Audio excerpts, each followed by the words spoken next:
Angus Choi，我係我同名品牌嘅設計師。咁我哋嘅設計主要係創造一啲可持續發展嘅設計之餘，亦都係會帶到一啲前衛嘅風格出嚟嘅。喺個製作過程入邊，希望可以達至環保之餘，亦都唔會影響到我哋嘅美學或者我哋嘅 quality。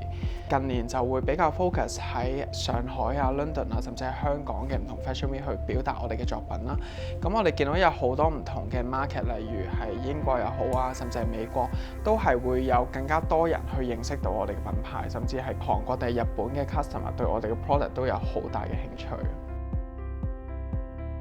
我哋最大嘅挑戰就係面對唔同嘅關稅，甚至係運輸嘅成本，因為其實每一個國家都有佢哋既定嘅 labeling 啊，你嘅安全嘅問題，同埋一啲唔同嘅 import 嘅一啲 document， 我哋都要去 handle 嘅時候，作為中小企其實對我嚟講有啲吃力嘅。咁而當你一個運輸嘅過程入邊，你可能喺個入口嘅時候，你遇有一啲阻滯嘅時候，其實好影響到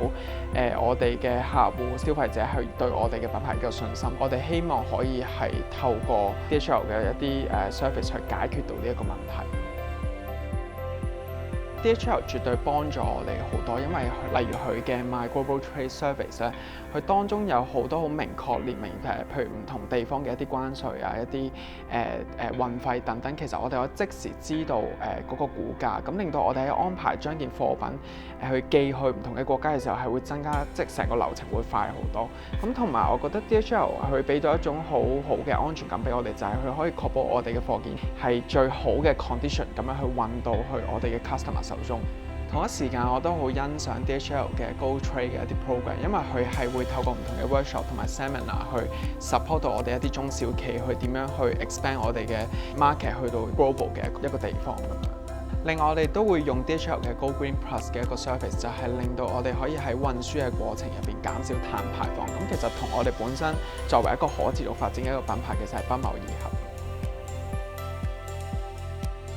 2月嘅時候喺 London Fashion Week present 我哋嘅新系列啦，咁因為嗰陣時個 schedule 就好趕急嘅，因為我哋一個禮拜內將我哋嘅系列去寄到去 London， 然後作為一個 presentation 咁樣。DHL 佢就幫到我哋喺一個好快捷同埋好安全嘅情況下，將我哋嘅系列寄到去倫敦嘅 office 啦。咁同埋我覺得係真係幫到我哋去拓展我哋歐洲方面 market 嘅一啲 presence 啊，同埋一個令到更加多人去認識我哋作為一個香港品牌嘅一啲設計。